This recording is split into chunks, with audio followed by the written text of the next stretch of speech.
Bien, estamos acá, vamos a dar paso, o mejor dicho, vamos a iniciar nuestra conversación especial con nuestro invitado. En esta ocasión tengo el placer y el honor de tener como invitado a un nuevo amigo bondiano.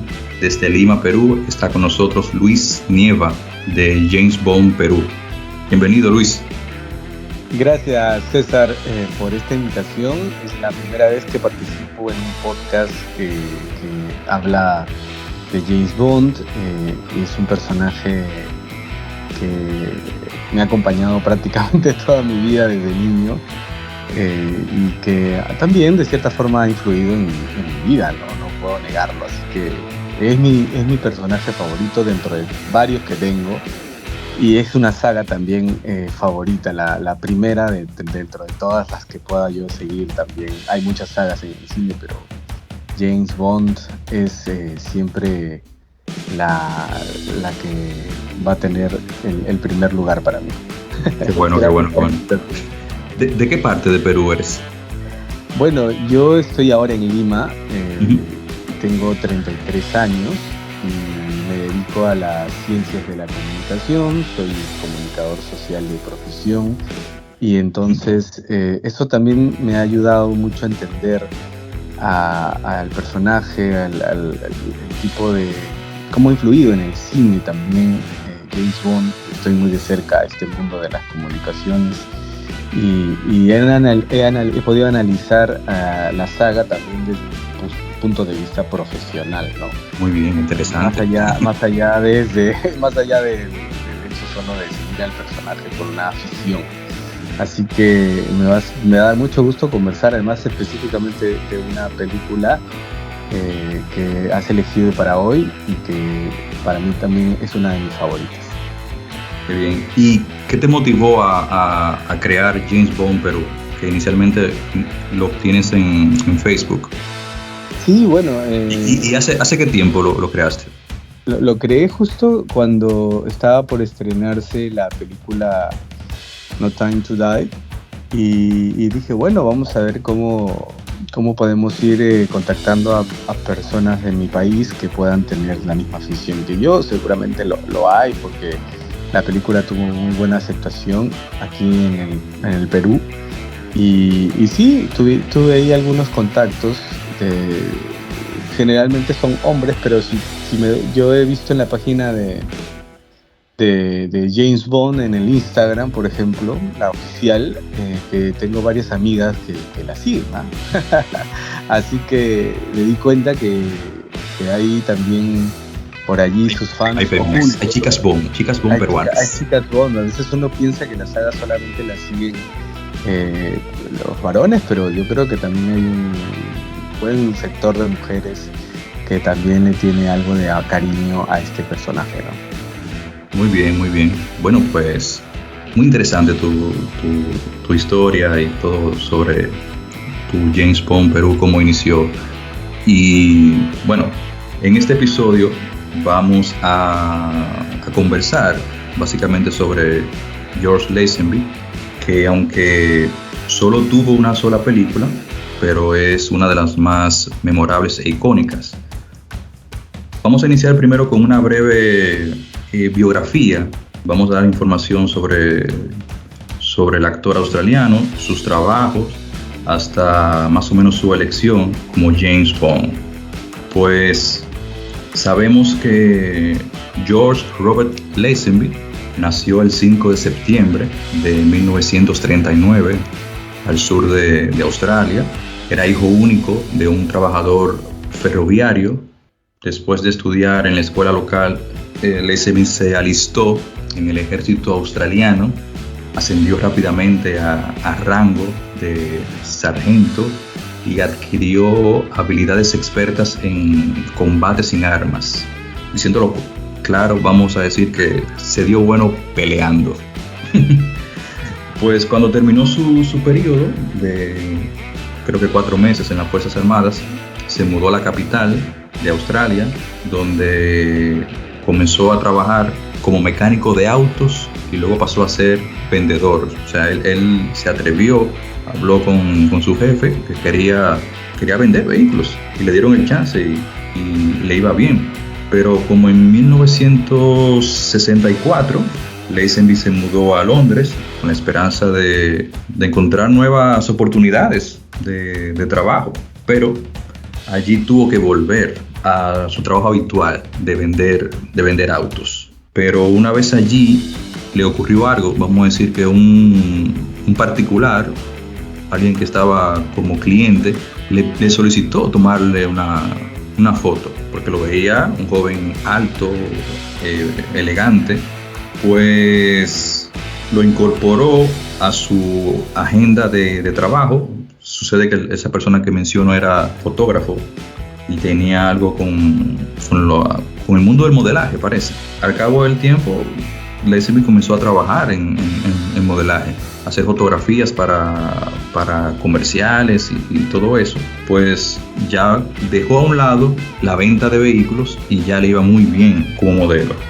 Tuvo un año exitoso, se convirtió en uno de los modelos mejores pagados de Europa. Entonces su carrera floreció y pronto se convirtió ya en una cara familiar. Se veía en vallas de Reino Unido y Europa, y protagonizó una serie de anuncios de televisión. O sea que ya Lazenby era un famoso actor de comerciales.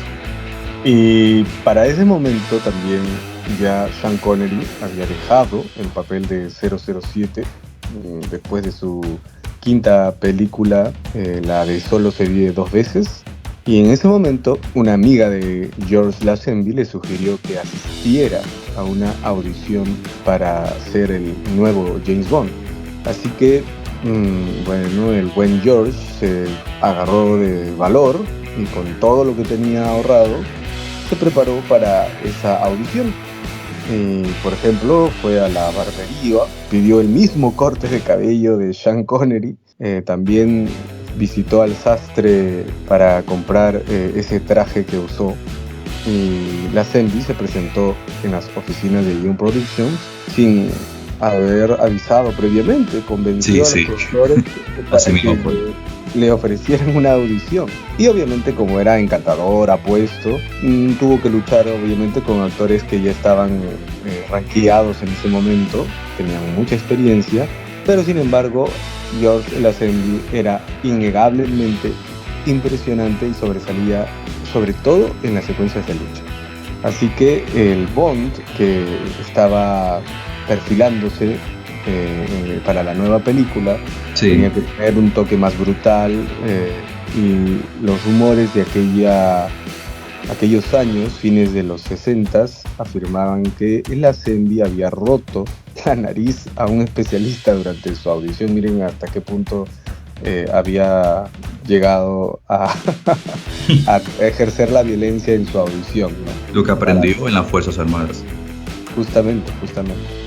Y cuando Albert Earl Rockwell y Harry Saltzman decidieron finalmente que Lazenby sea el nuevo 007, apostaron definitivamente por algo que era totalmente diferente a Connery.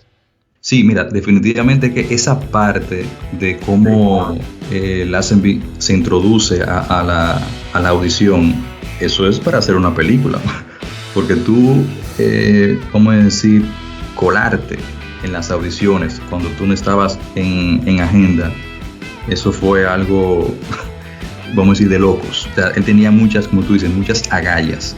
Y fue importante, ¿no? Porque a veces las personas están hechas y hay un destino que no se puede modificar. Yo creo mucho en el destino, César, y el papel de James Bond, por muy corto que haya sido para él, estaba hecho para él.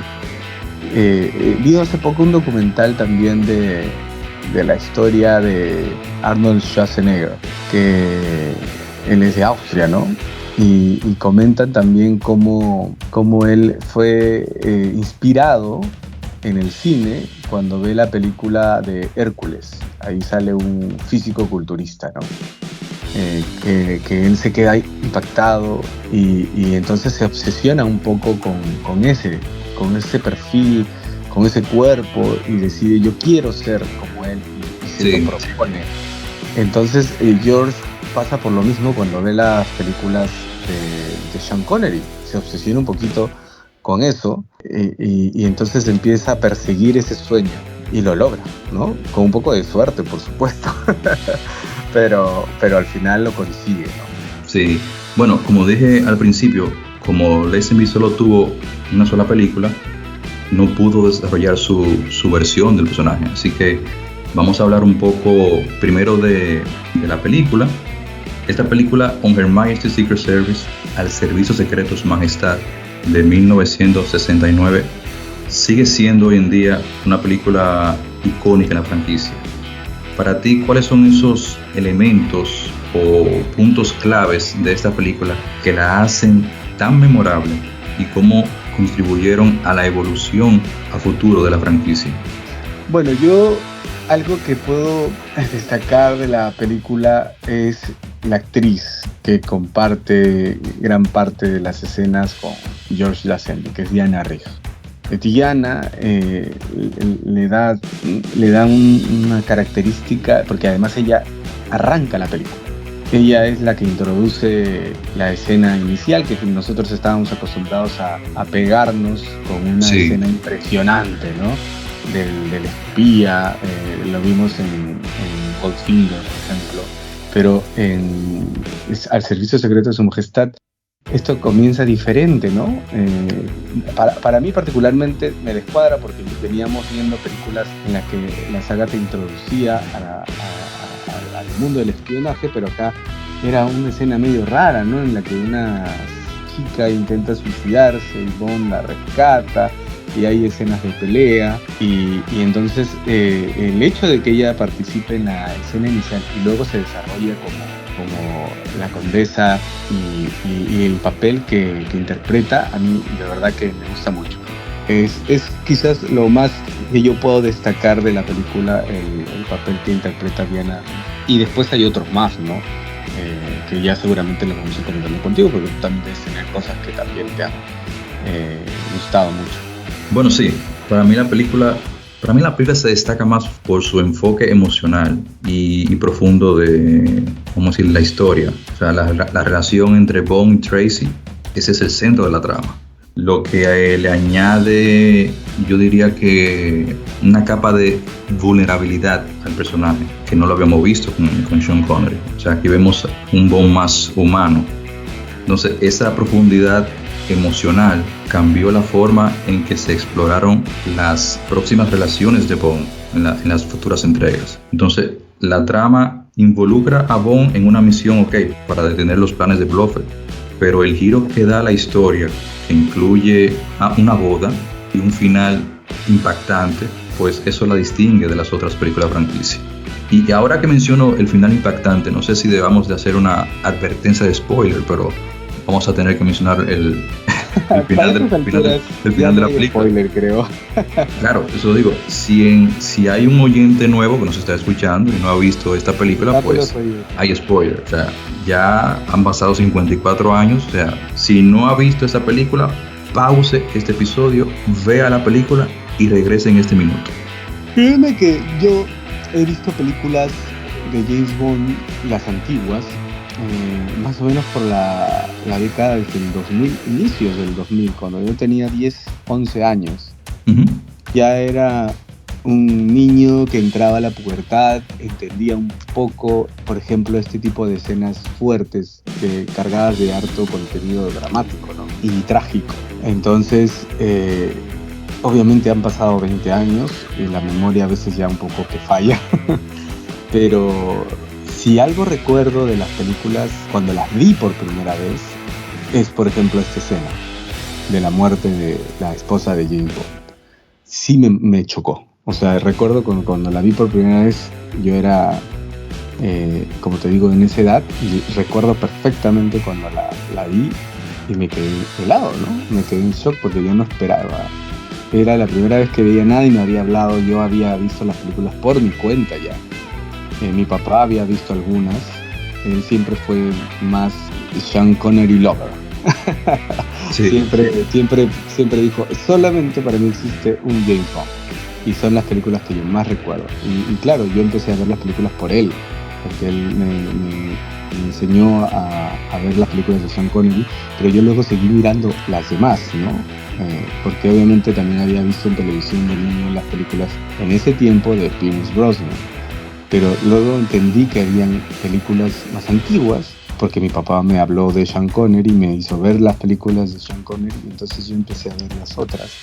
Y esta, cuando la vi, creo que la vi solo además, sí, pues recuerdo que me impactó demasiado, porque es algo que yo no esperaba. Y creo que cualquier persona que viera la película por primera vez va a quedar así también, ¿no? Va a tener el mismo efecto.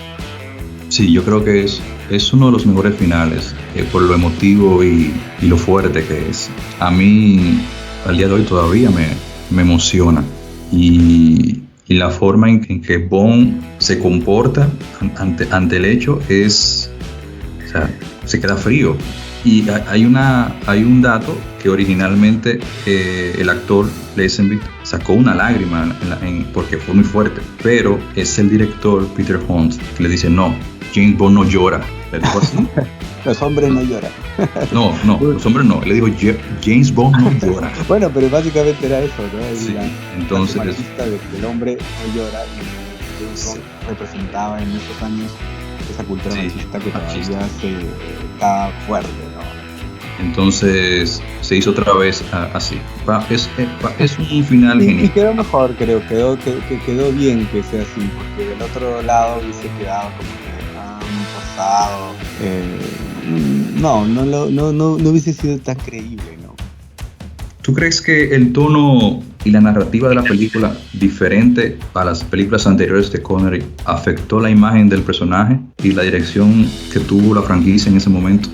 Bueno, sí, realmente las películas de Sean Connery venían con un ritmo, ya habían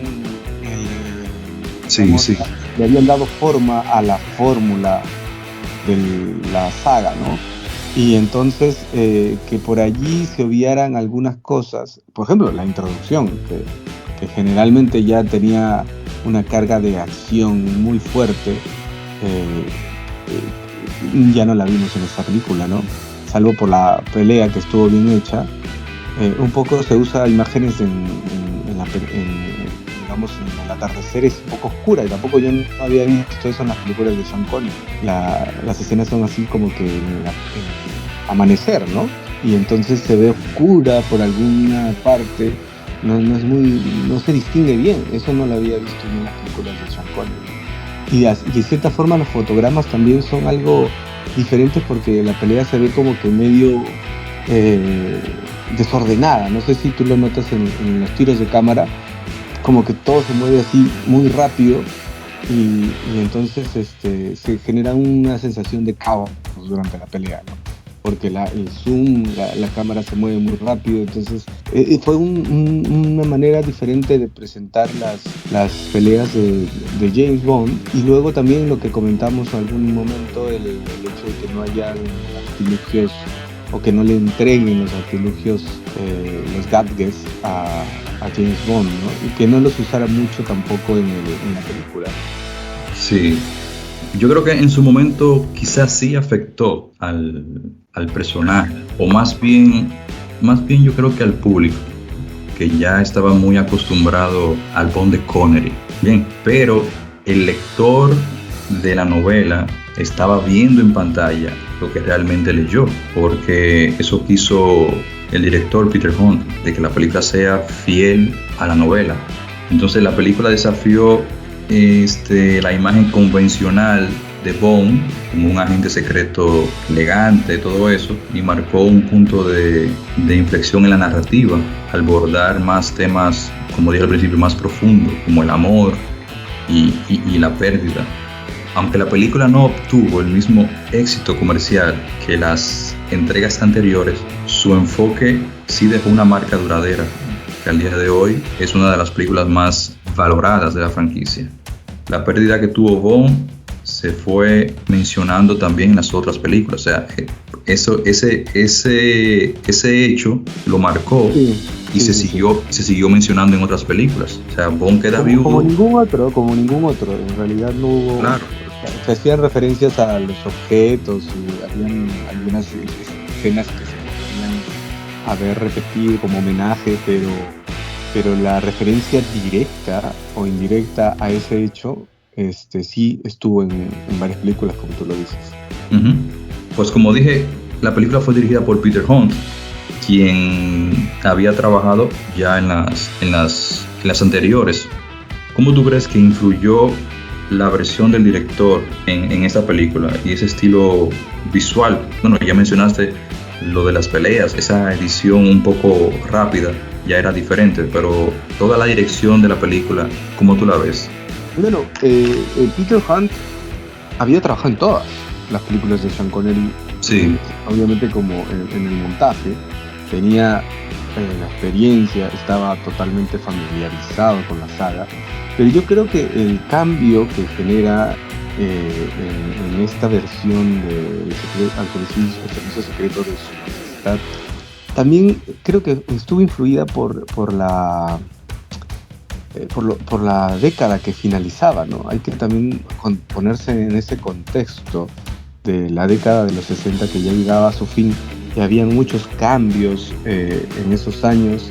Incluso esos cambios afectan a George Lazenby, porque hay una parte del estreno que él llega con el cabello largo y la barba, incluso luego posteriormente habla de que el personaje ya no era un personaje arcaico para ese tiempo, en el que ya se empezaban a sembrar ideas, sobre todo por el despegue del movimiento hippie, ¿no? Y entonces todo eso como que fue empujando un poco, no solo al actor George Lazenby, sino también al director, ¿no?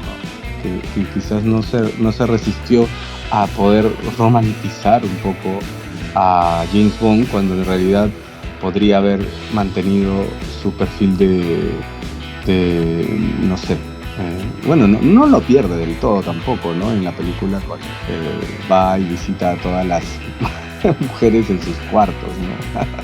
Sigue siendo un mujeriego de cierta, por decirlo así, ¿no? Sí. Un galán, entonces, pero combina varias cosas y quizás eso es lo que no termina de convencer al público de ese momento, ¿no? Ya luego nosotros, las próximas generaciones, hemos entendido mejor a esta película, pero quizás si pudiéramos tener una máquina del tiempo y regresar en esos años para vivir el estreno de esta película, entenderíamos mejor por qué George Lazenby se aparece, por ejemplo, en un estreno con ese aspecto, ¿no? Que estaba rebelde. Totalmente alejado de su personaje, y que obviamente dejó a los productores helados, ¿no? Y molestos. Y se ve, o sea, eso, hay registro fotográfico de ese George Lazenby totalmente. Entonces te das cuenta que sí, efectivamente la época influyó mucho, y al final la película también resultó afectada por eso. Sí, bueno, yo creo que Peter Hunt, que esta es su ópera prima, o sea, su primera película. Como tú dijiste, ya había trabajado como editor en las películas anteriores de Sean Connery. Yo noto que él aquí se centró más bien en el ritmo, en la emoción y en la creación de secuencias visuales impactantes, porque hay unas secuencias de acción muy muy buenas en la película. Pero su familiaridad con la franquicia se le era más fácil o cómodo dirigir toda la película. Y entonces, como él quiso regresar al estilo más realista, que se vio más en From Russia with Love, desde Rusia con Amor, pues implicaba alejarse también de esos grandes escenarios y esa inmensa cinematografía y los artilugios. Si te fijas en esta película, el diseñador de producción es Sid Kane, que trabajó en Doctor No y en Desde Rusia con Amor. Entonces no siguió Ken Adams, que se caracteriza por esos escenarios grandísimos. Pero la película, hoy en día seguimos hablando por ella por ese gran valor, y yo creo que la dirección de Peter Hunt fue muy buena, a pesar de ser su ópera prima. Y él tuvo mucha visión, porque en esta película se presenta a Diana Reed como Tracy DiVincenzo. Eso fue una sugerencia de él. Él quería una actriz de renombre cómo tuviste esa relación de Bond y Tracy? Mira, yo veo para más o menos actualizar a los que nos escuchan, que también son fans de Bond, un poco es esa relación que construyen ambos. Luego la hemos visto también en la saga de Daniel Craig con James Bond y el papel que realiza Vesper, ¿no? Incluso noté un parecido entre el momento cuando James Bond va a buscar a Tracy y se encuentra con una persona en la habitación y pelean brutalmente, ¿no? Era un hombre de raza negra, me acuerdo. Y en la película de Casino Royale también Daniel Craig va a buscar a Vesper y se encuentra con uno de los que venían de África a cobrarle el dinero al chiste y pelean brutalmente igual, ¿no? Entonces, y también es un hombre africano, ¿no? Sí. Ese es un paralelismo que yo encuentro, ¿no? A veces uno rebuscando trata de encontrar paralelismos, y realmente lo encuentro, y también encuentro un paralelismo entre esas dos relaciones, ¿no? De que construyen ambos, y por supuesto Diana Rigg es una tremenda actriz, venía de esta serie. Mi mamá, por ejemplo, me habló mucho de la serie que había hecho Diana Rigg, que Los ella Vengadores. había visto también Los Vengadores, ¿no? Y que luego también aparece su coprotagonista en una película de Bond, en A View to a Kill de Roger Moore en el 85, ¿no? ¿Tú te refieres a Patrick McNee? Sí, él. Ya no tengo tanta precisión con los nombres, pero él también aparece nuevo en la saga, ¿no? De James Bond. O sea, que los dos actores de Los Vengadores participan de cierta forma en la franquicia de James Bond. Y un dato, en los materiales extras de los DVD, el narrador es él, Patrick McNee. Ah, mira, genial, no sabía eso. Sí, yo creo que definitivamente Diana ayudó bastante también a George con su interpretación. O sea, ella siendo una actriz ya con experiencia y él un novato, era su primera película, pues lo ayudó bastante. Y como dije, el director Peter Holt quería una actriz fuerte y experimentada para este personaje de Tracy, debido a la complejidad emocional del personaje. Por eso él decidió a Diana Rigg. Entonces, la relación entre Bond y Tracy tiene un profundo impacto, yo diría, que en la evolución del personaje. O sea, ya lo dijimos, eso se queda marcado en el personaje. Y esta relación única cambió todo. Y por eso la película se convirtió en una de las más memorables de la franquicia. Pero aquí también tenemos un actor muy, muy de renombre. O sea, la película también introduce a un nuevo Blofeld, interpretado por Telly Savalas. ¿Qué te parece esta versión de Erno Stavro Blofeld de Savalas? ¿Y cómo tú lo comparas con los demás? Bueno, el actor para mí es impresionante. O sea, realmente el personaje de Blofeld no se ha podido desarrollar de mejor manera que en esta película. Para mí todavía sigue siendo la mejor. Sí, ni siquiera con el gran actor, porque para mí es también extraordinario. Es un sucesor de los grandes actores como Jack Nicholson, como Anthony Hopkins, que es Christopher Waltz. Él hace el papel de Stavros Blofeld ahora en la saga de Craig, en las últimas películas, pero igual siento que lo han desperdiciado mucho. Y totalmente. No me convence su Ernst Stavros Blofeld como si lo hace en Zavala. Realmente, y es más, el doblaje al español de la película en aquel año también es muy bueno. De verdad que tiene una voz así muy impresionante. La he visto en inglés y en el doblaje latino, español, y ambas son muy buenas, de verdad. Y claro, la trama también de las chicas con a las que las tienen allí en especie de laboratorio, y los ángeles de la muerte, o sea, el plan que tiene, y además las ganas de querer obtener ese título noble construye muy bien al personaje ya como no tanto como el líder de una organización criminal internacional, sino como lo humaniza un poquito más, ¿no? De querer, de tener esas pretensiones que cualquier ser humano podría tener, ¿no? De llenar un poco su ego, obviamente tratar de realizar su plan de maldad, ¿no? pero las escenas que comparte con James Bond también son muy, muy memorables, los diálogos también son muy excelente, bien hechos, muy bien hechos. Excelente. A mí la interpretación de Telly Savalas como Blofeld sigue siendo para mí la mejor. O sea, él ofrece una versión totalmente diferente. O sea, las versiones anteriores, Blofeld siempre estaba, vamos a decir, en la sombra. O sea, primero no lo veíamos en las primeras versiones, solo se veía él acariciando el gato blanco persa, pero acá Blofeld se involucra físicamente en las actividades directas y se enfrenta a Bond, habla con Bond, o sea, como él se mueve, como él mira la cámara, como él se expresa, hasta como él le cuenta a Bond su plan, que se sienta, cruza las piernas, agarra el cigarrillo, la forma en que él agarra el cigarrillo, a mí me mata eso, me mata, porque está muy bien, le entrega pasión y eso añade algo totalmente diferente. Blofeld sigue desempeñando un papel crucial como el antagonista principal de James Bond, y yo digo que es por esta interpretación de Telly Savalas.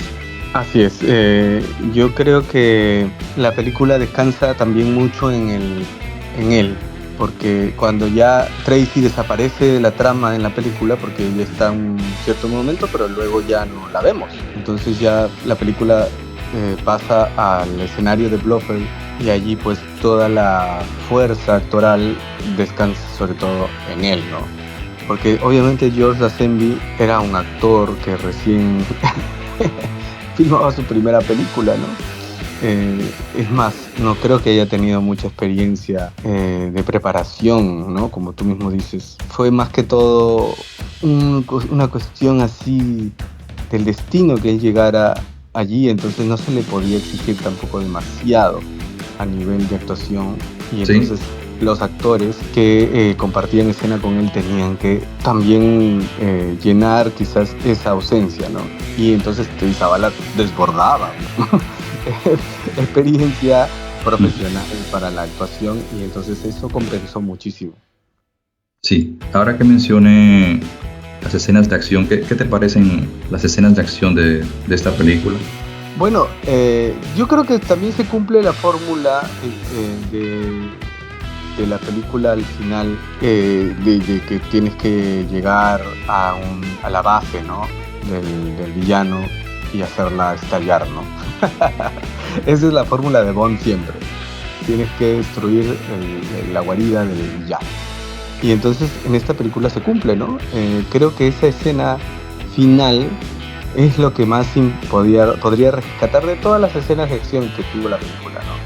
Porque no hubo mucha, como tú dices, inversión o interés en demostrar lugares exóticos, que es otra de las características que también nos había acostumbrado James Bond durante la época de Sean Connery, ¿no?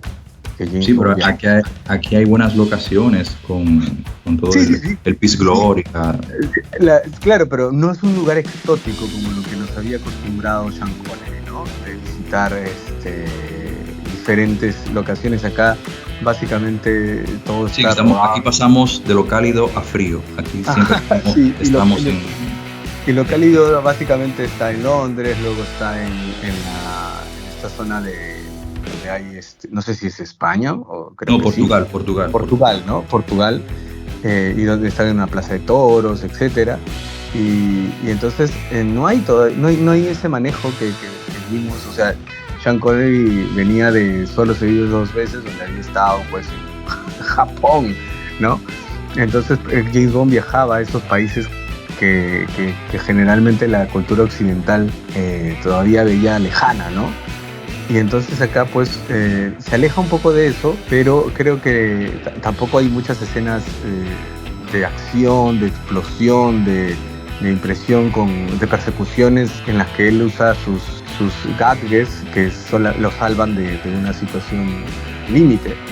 Y en la escena de la toma de Piz Gloria, pues ahí ya nos termina de sacar esa, quizás de tener, ¿dónde está? ¿No? Queremos ver a James Bond en la verdadera acción. Y ahí está, pues, ¿no?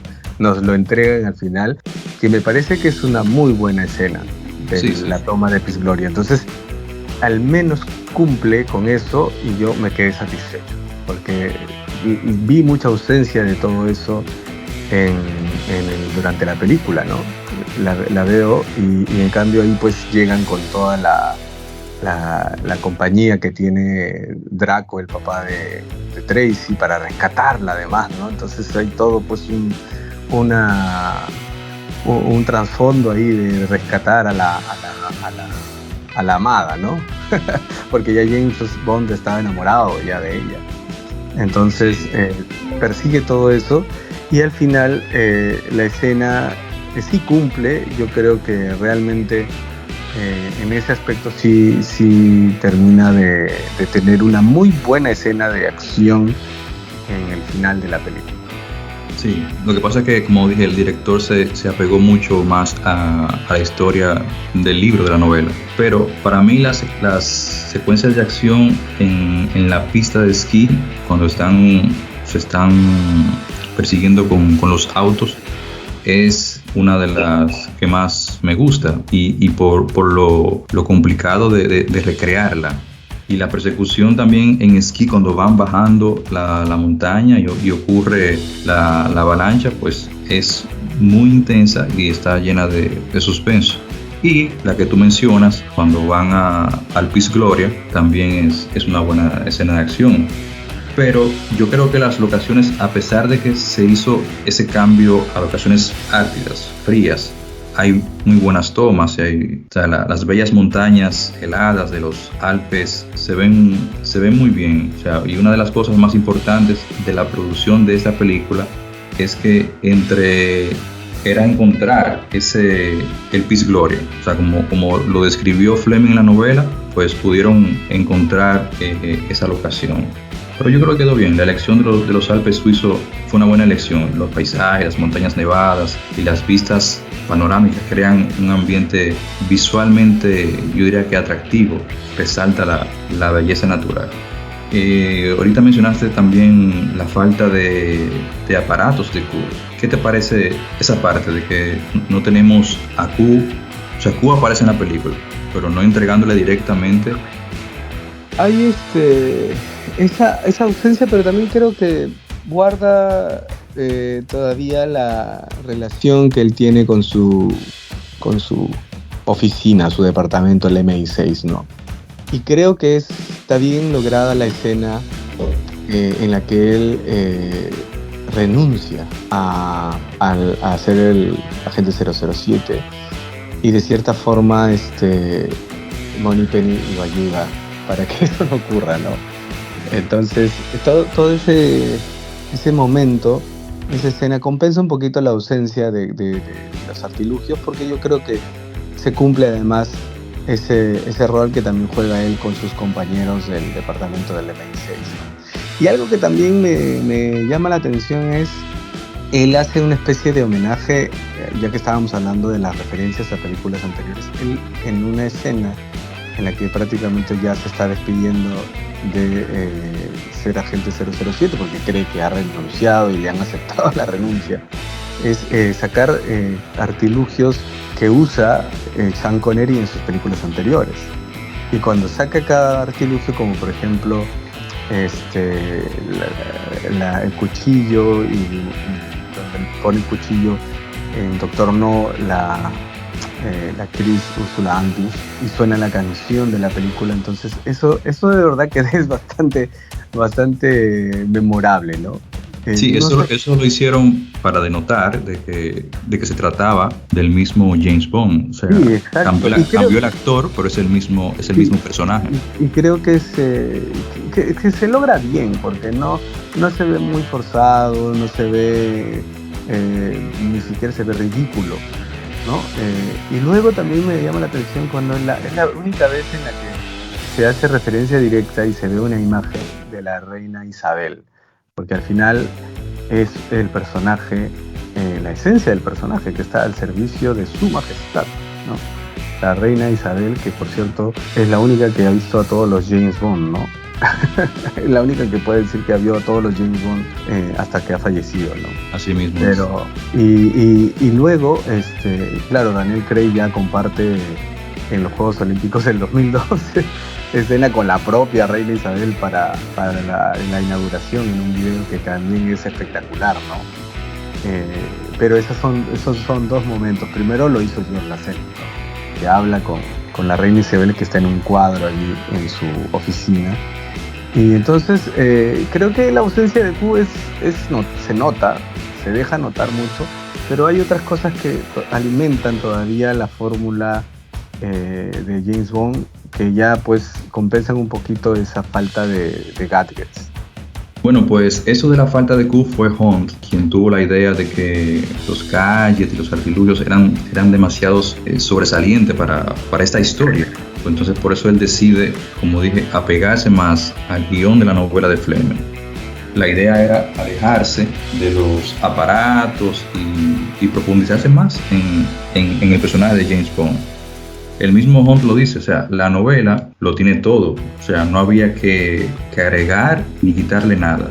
Entonces, esa decisión tan particular, como tú dices, no afectó, se notó la ausencia, pero no afectó. ¿Qué te parece la banda sonora de esta película, John Barry? No, justo estaba yo repasando el último documental que se estrenó en Amazon Prime de la música de James Bond, y ahí John Barry, que es el que diseñó lo que es la música de esta saga, ¿no? O sea, todo lo que hizo John Barry musicalmente se ha hecho hasta el día de hoy, con las películas en las que él ya obviamente no ha participado, también ya ha fallecido. Pero él habla de que precisamente justo porque la película también estaba, como tú dices, tomando un rumbo más humano para el personaje, pues se decide buscar a Louis Armstrong, que en ese momento pues es una estrella internacional, ¿no? Y crean esta canción que materializa, grafica perfectamente el amor que nace en James Bond hacia una de sus chicas, ¿no? Que en ese momento pudo haber quedado como una chica más, pero que termina conquistándolo, robándole su corazón, y que luego en el final de la película uno entiende o cobra mayor sentido, ¿no? Tenemos todo el tiempo del mundo, así se llama la canción. Bueno, a mí, como te había dicho, esta es una de las bandas sonoras que más me gusta de John Barry. La partitura musical siempre en una película complementa la narrativa y siempre acentúa las emociones de los personajes, a lo que está pasando. La música de fondo ayuda bastante y siempre agrega profundidad a las escenas claves. Bueno, esta que fue de John Barry, su quinta película consecutiva como compositor, aquí su sonido ya era más distinto a las anteriores. Y creo que eso influyó por la venida de los años 70, ya había un sonido diferente. Entonces el tema de apertura resultó, siempre he escuchado eso, resultó, vamos a decir que un desafío para John Barry, porque ya se tenía la costumbre de hacer una canción que llevara el título de la película, pero imagínate cómo tú vas a hacer un tema cantado con ese título. Pues él mismo le dijo al director, déjame hacer algo instrumental, y mira lo que hizo. O sea, ese es uno de los temas instrumentales que a mí, de la franquicia, que más me gusta.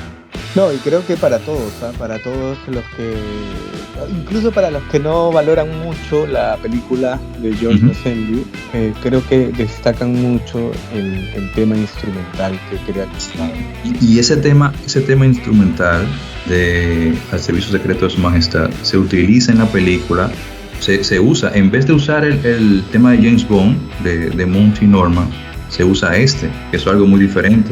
Por supuesto que sí. Y luego la canción que se escucha en el momento en que Bond y Tracy empiezan a... Bellísima, hermosa.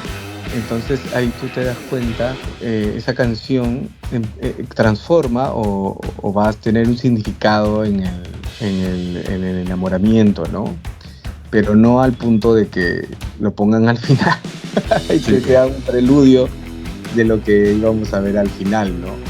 Pero sí, se crea esa nueva figura, ¿no? Luego la han rescatado esta canción para el nuevo film, el Bond 25, para este Bond que también de cierta forma es más humano y no es inmortal, ¿no? Porque en la última película, por primera vez, James Bond muere de verdad. En otras películas lo hemos visto morir, pero en esta sí es algo serio. Y entonces la canción All the Time in the World. Sí, no sé si de repente no podían buscar otra canción, ¿no? O crearle algo para esa escena. Entonces recurrieron a la vieja confiable, que es esa canción que significa mucho para los fanáticos, ¿no? Por la carga que tiene. Sí, bueno, te lo había comentado, o sea, no me pareció de buena idea volver a utilizar esa canción tan icónica, We Have All the Time in the World, interpretada por Louis Armstrong. O sea, creo que cada película debe tener su tema que lo marque, pero nada. Bueno, yo creo que hemos hablado mucho ya de la película y básicamente este episodio es dedicado al actor australiano George Lazenby, así que vamos a hablar un poquito de él para seguir adelante, siendo él el segundo actor en interpretar a James Bond en la gran pantalla, reemplazando a Sean Connery. O sea, eso era muy fuerte. ¿Cómo tú crees que fue la actuación de George? Bueno, definitivamente para la época, yo te estaba comentando que mi papá es fan de Sean Connery en el papel de Agente 007. Y así como él, todos los adultos que ahora ya sobrepasan los 70 años, definitivamente te van a decir, si le preguntáramos a ellos, nosotros somos mucho menores y estamos analizando quizás la película y a George como 007 desde un punto de vista más subjetivo, ¿no? Porque no vivimos esa época, entonces no vivimos ese cambio. Ellos sí lo vivieron y podrían decir tranquilamente que no, pues no había punto de comparación. Y también el hecho de que Sean Connery retorne en el 71 a el papel también es un duro golpe para el papel que había cumplido George Lazenby, ¿no?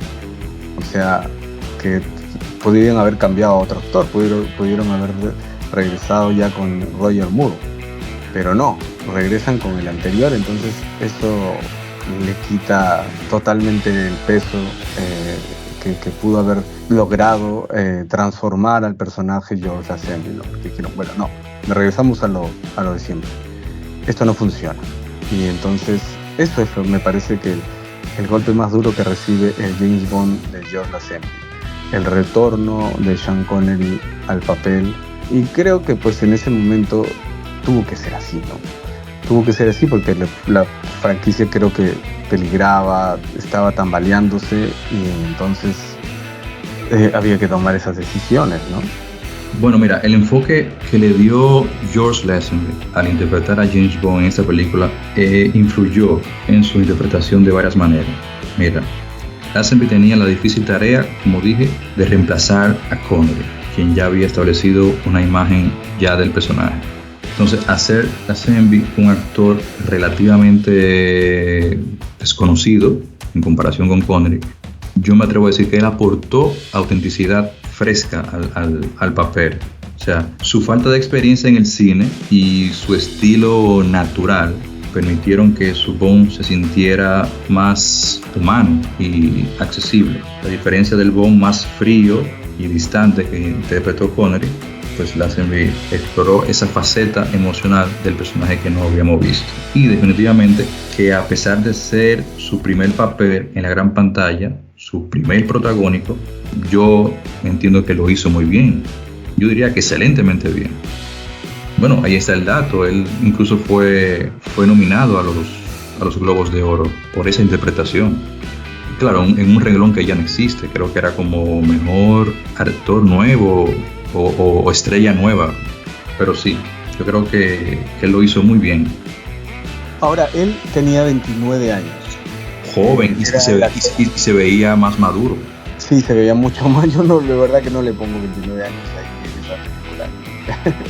Imposible, pero tenía esa edad. Era muy joven, es el más joven en interpretar hasta el momento. Sí. No había otro que haya estado tan joven. Y además era australiano, no tenía la... Hubo que ayudar con el acento.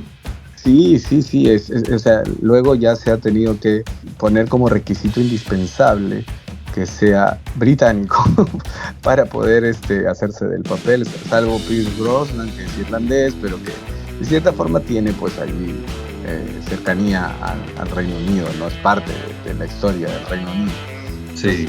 No está, y Sean Connery, que era escocés, ¿no? Pero de cierta forma eran países vecinos que comparten la misma cultura, ¿no? Con el Reino Unido, por la misma historia. Pero George Lazenby es Australia, no tiene absolutamente nada que ver, salvo por el hecho de que sí tengan a la reina Isabel como su monarca, ¿no? Pero más allá de eso era australiano, entonces venía con todo eso. Muy joven, no era de la nacionalidad, y entonces casi muchas cosas jugaron en su contra. Luego él mismo también volviéndose rebelde con el personaje, prácticamente renunciando a él.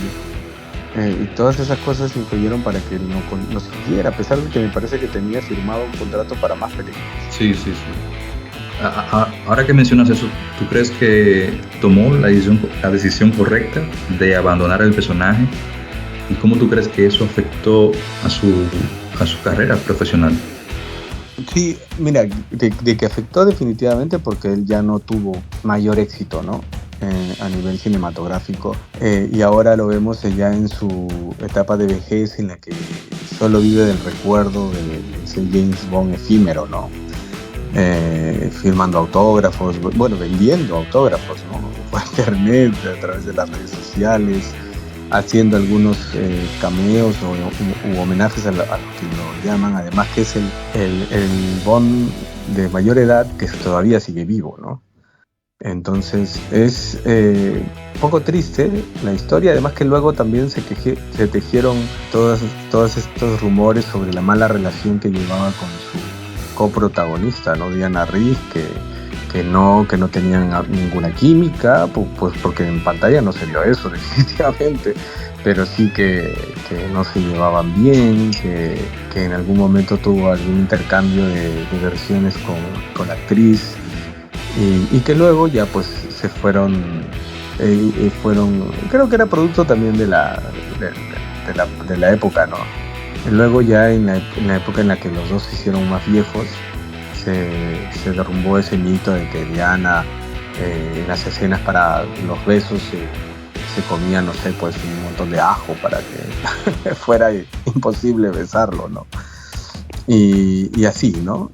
Todo eso se empezó a hacer rumor, y quedan historias de esta película que definitivamente van a marcar la saga, porque es la única también que ha hecho George Lazenby. Entonces definitivamente por el mismo hecho de que sea la película que solamente tuvo a un Bond diferente, va a tener ese lugar especial dentro de la saga de las películas de James Bond, y sobre todo por el James Bond que hizo George Lazenby, que no se parece a ninguno, ¿no? A Timothy Dalton se le ha comparado mucho con Sean Connery, y al mismo Daniel Craig, ¿no? Por la dureza, por la expresión, no sé si vendrá. Yo creo que el Bond de Pierce Brosnan sí tiene mucho de Roger Moore, ¿no? Por lo sarcástico, Sí. elegante, por lo bromista. En cambio, yo digo que los Bond se han ido alternando. En serio, si tú te fijas, Connery y Lazenby, así vamos a decir, un Bond serio. Roger Moore, más ligero, más pícaro, cómico. Viene Dalton, serio. Viene Brosnan, igual que Roger Moore, más o menos. No tan cómico, pero sí pícaro, ligero. Una combinación total. Y nuevamente, Daniel Craig a lo serio. O sea, si se mantiene ese patrón, el próximo va a ser así. Pero mira, un Roger Moore con George con Brosnan. Sí. Combinado. Pero mira, sobre la pregunta que te hice, yo creo que sí, él fue muy inmaduro en tomar esa decisión. Ya lo dijimos, 29 años, le sube la fama de repente. O sea, se dejó llevar también de su entorno, los amigos, todo eso. Y él mismo lo dice, que fue una mala decisión. Ahora bien, ¿tú crees que Lazenby hubiera hecho un Bond igual?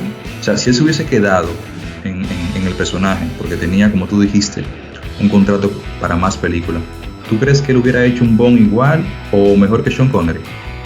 Mira, no sé qué tanto hubiese funcionado su nueva perspectiva del personaje, porque él decía que Bond era la personalidad del personaje estaba desfasada, ¿no? Para los cambios y la revolución que se vivía culturalmente en ese momento. Entonces, si él hubiese impuesto sus ideas en el personaje en ese momento, yo creo, y si los productores hubiesen aceptado eso, pues yo creo que hubiesen llevado a la franquicia al declive, ¿no? Felizmente no tomó ese camino, y entonces creo que fue cuestión del destino que él lo dejara, porque también si tenía un contrato, básicamente él renuncia a él, pero si no hubiese renunciado, hubiesen continuado con él en las películas y quizás hubiese habido una película muy floja, ¿no? A nivel de James Bond, que yo creo que no hay ninguna. Mira, que ni siquiera la segunda que hace Roger Moore del Hombre de la Pistola de Oro es tan floja, ¿no? O sea, todas tienen buenas historias, buenos guiones, éxito comercial además y de taquilla. Entonces no podemos decir que alguna película haya sido un fracaso absoluto, ¿no? En su momento, ¿no? Todas las películas lograron captar la atención del público. Mira, yo te voy a decir algo. Tú puedes tener talento, puedes haber estudiado una carrera, ser el mejor, pero si no tienes disciplina, no hay éxito. Y creo que eso fue lo que le faltó a George Lazenby. Disciplina. Entonces, esa inmadurez fue lo que afectó todo. Y fíjate que originalmente lo que se buscaba era eso. O sea, Broccoli, Sadman y el mismo director Hunt estaban discutiendo cómo debería ser el nuevo Bond.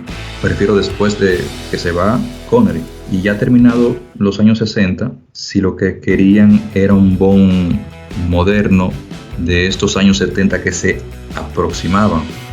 Y al final ellos mismos acordaron que no. O sea, que lo que querían era otro Sean Connery. Y por eso creo que Lazenby también se vio, vamos a decir, oye, pero déjenme hacer mi interpretación. Pero claro, él no era un actor. Qué pena que no lo hicieron con él, pero sí se lo permitieron a Roger Moore, ¿no? ¿Y cómo habrá quedado George al ver a Roger Moore hacer una reinvención del personaje? Habrá dicho, pero yo quise hacer eso y no me dejaron, ¿no? Exacto. Ahora viene una pregunta que es un poquito complicada. ¿Cómo tú crees que habría sido la película, esta película, On Her Majesty's Secret Service, al servicio secreto de su majestad, si Sean Connery hubiera interpretado a James Bond en lugar de George Lazenby? Bueno, es bastante complicado, Sí, sí, la sí, sí. pregunta, porque Sean Connery venía de haber hecho una película que además ha sido muy referenciada, ¿no? Solo se vio 2 veces. Es una buena película, pero, pero si hubiese él, no sé si en esa película se promociona al servicio secreto de Su Majestad, sí, ¿no? Al final, James Bond regresará al servicio Sí, sí, secreto. Me sí, sí. parece que sí. Sí, en la Entonces, anterior, en Solo se vive dos veces, sí, se, se pro- claro, se anuncia eso. Entonces, estaba planeadísimo que sí, él tendría que incluso, perdón, hay unos afiches que están solicitando audición para chicas Bond para la próxima película de Sean Connery, al servicio secreto de Ajá. Su Majestad. O sea, aparece Sean Connery y ya el título. Y si se estaba buscando el papel de la chica Bond, pues era para la esposa de James Bond. Yo creo que si Sean Connery ya, que se le notaba que ya estaba entrado en años en la película Solo se vio 2 veces, hubiese hecho la película en la que Bond se enamora, no, particularmente siento que no hubiese encajado bien, porque veníamos de ver a un James Bond bastante, a ver, inconquistable, ¿no? Ninguna mujer terminaba de atraparlo, ¿no? Él era el galán, que obviamente no podía tener vínculos además sentimentales por el mismo trabajo que tenía. Y entonces ya Sean Connery había construido su personaje en base a ese perfil.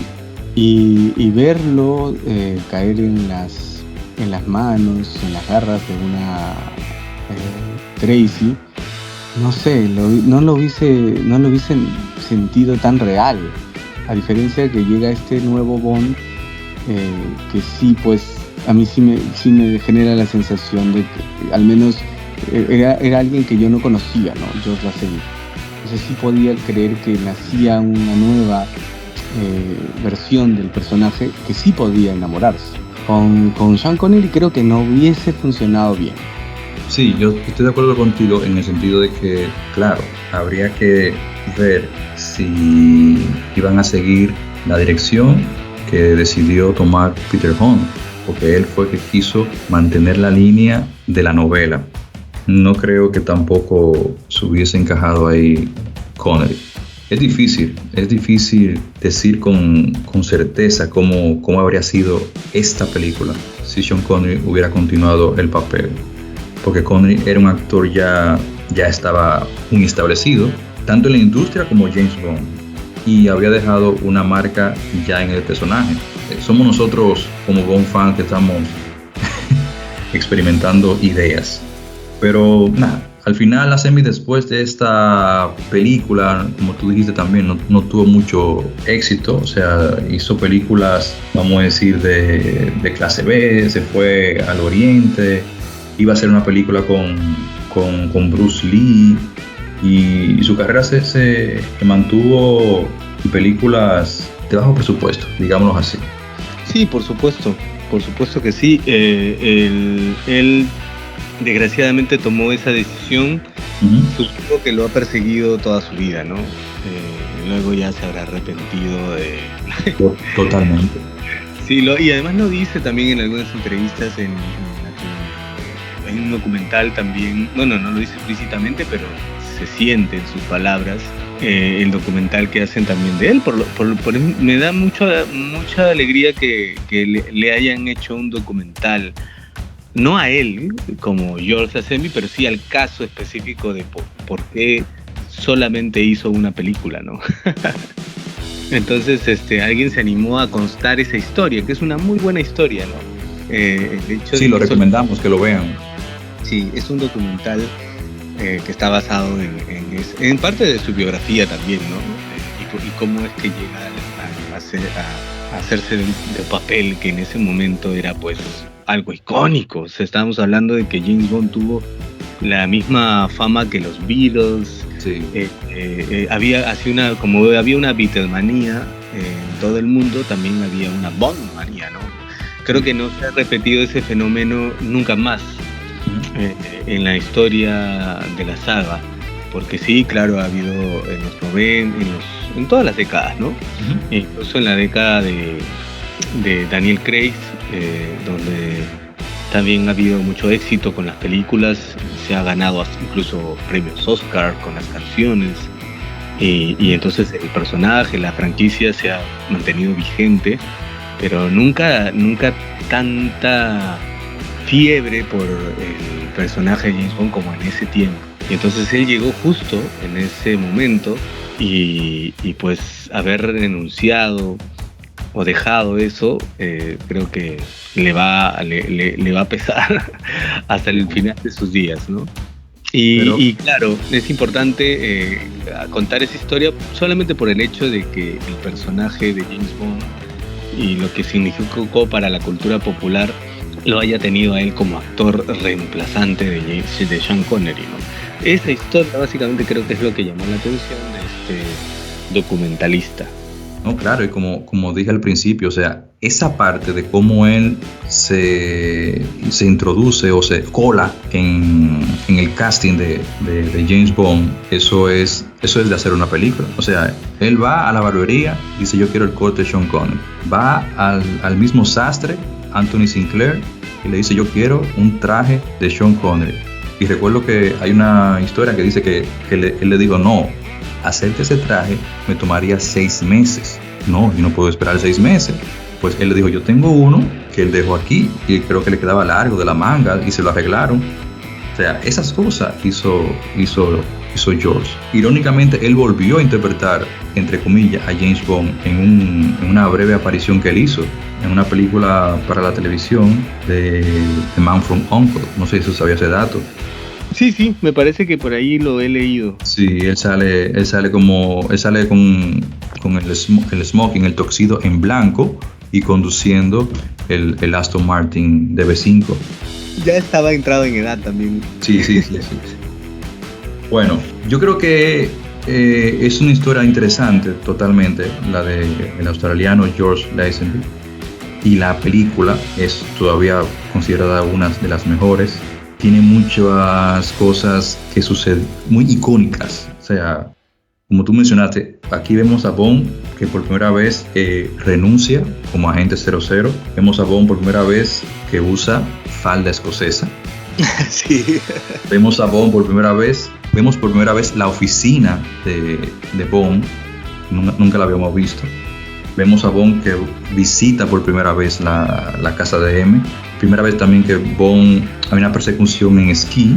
Primera vez que vemos a Bond realmente enamorado y primera vez que se casa. Incluso primera vez que Moneypenny la vemos llorando en esa película. Sí, es cierto también. Y la besa 2 veces cuando llega a la oficina y al final en la boda. Uh-huh, es cierto. Y más lejos, Bond le agarra las nalgas cuando la saluda. Entonces es una película icónica. Sí, definitivamente. Creo que también es primera vez que Bond usa una ametralladora. Pues sí, me parece también, claro, como parte de la de la incursión a Pisgloria, ahí es donde usa la ametralladora. Y es la primera vez en la que James Bond se arrodilla para disparar en el Concord. También. Que eso fue el mismo George. Eso no fue que el director le dijo. Eso fue él. Vamos a decir que después de eso, él hizo varias tomas, digamos, incorrectas, que quedaran mal, y tuvieron que utilizar la primera que él hizo, que fue la que se arrodilló. Sí, pues, así que y él se dio cuenta, creo que fue cuando vio la película. Pero mira, usaron la que me arrodillé. Sí, por eso es icónica la película. El año en el que salió también, el hombre llegó a la luna. Luego en el 71, Sean Connery hace referencia a eso, ¿no? Porque son hechos históricos. Creo que ese año fue muy, muy agitado para el mundo. Hubo muchos cambios, ¿no? Y entonces también hubo un cambio en el personaje, ¿no? Entonces debe haber confluido para eso. Ok. Finalmente, Luis, ¿cuál es tu momento favorito de la película? Yo creo que las escenas con Tracy son de las que yo más he disfrutado, pero creo que si me tengo que quedar con un momento que realmente yo sienta que está allí James Bond totalmente presente, podría ser en la escena de Peace Gloria, en la que James Bond conoce a Blofeld. Creo que Me gusta. me gusta mucho los diálogos que comparten, y hasta el momento en que lo descubren, y que él se deja descubrir también por su error de ser mujeriego, ¿no? Porque no puede aguantar las ganas de ir al cuarto de las chicas. Sí, también. Entonces eso es un error que un agente secreto no podría cometer, pero bueno, de James Bond es parte de la trama. Pero creo que ahí es donde sí siento las escenas, los diálogos, ni siquiera la persecución con Blofeld, porque también es la primera vez que vemos a Blofeld en acción. Sí, por eso lo dije. O sea, siempre hemos pensado que él era la mente criminal, el autor intelectual, pero allí es también parte de la pandilla, ¿no? De los secuaces, que también puede sudar, puede golpearse, puede pelear, ¿no? Y pelea básicamente con James Bond también en el carrito que al final, en la parte final de la película, ¿no? Entonces es todo eso creo que es lo que yo disfruté más de la película, fue la parte final, básicamente. Bueno, esa es mi escena favorita por lo emocionante, lo dura y lo cruel que es. Me gusta mucho cómo queda. Hoy en día todavía me emociona. Siempre en las películas de Bond hay como una frase que se queda de la película. ¿Hay una frase de esta película para ti que te gusta mucho? Bueno, aparte de la que es icónica, ¿no? La del final, la que tenemos todo el tiempo del mundo, que es una frase que va a quedar para la historia de la saga. Pero también hay una parte en la que, ahorita no recuerdo bien en la escena, la frase literal, pero es un diálogo que comparte con la Fräulein Irma, así se llama, creo, la Irma Blond. Irma Blond, que es un personaje que también me encanta, de verdad que una muy buena villana. Creo que tiene su dosis en la película, lo necesario, tampoco estuvo muy ausente, tampoco estuvo demasiado, creo que estuvo le dieron las escenas que necesitaba. Hay una escena con ella y hay una frase, pero no la recuerdo ahorita literalmente. Yo iba a quedarme con la frase final, ¿no? Esa es la que me gusta más. Pero después hay otra que quería incluir, pero se me ha ido ahorita la cita literal. Ok. Bueno, pues mi frase favorita es al principio, cuando él dice This never happened to the other fella. Esto no le pasó al otro tipo, ¿no? Sí. Bueno, Luis, yo creo que hemos hablado suficiente, tanto de la película como del mismo George Lazenby. Así que de verdad que muchas gracias por tu tiempo. Sé que se ha extendido. Así que nada, sería bueno que invite a los oyentes a que te sigan. Si alguien de Perú nos está escuchando y no conocía de tu cuenta, James Bond Perú, dile en cuáles redes sociales se encuentra para que te sigan. Invítalos. Sí, está como James Bond Perú en Twitter, en Instagram, en TikTok y también en el Facebook. Así que por allí podemos contactarnos, dialogar, de repente convocarnos también acá en nuestro país para tener algún encuentro en algún café, en algún espacio que nos permita conversar sobre esta afición que tenemos.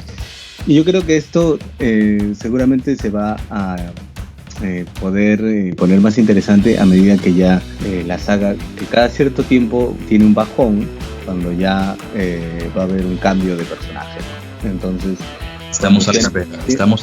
Entonces cuando se anuncie el actor que lo va a interpretar, supongo que ahí nuevamente el interés despertará en fans, ¿no?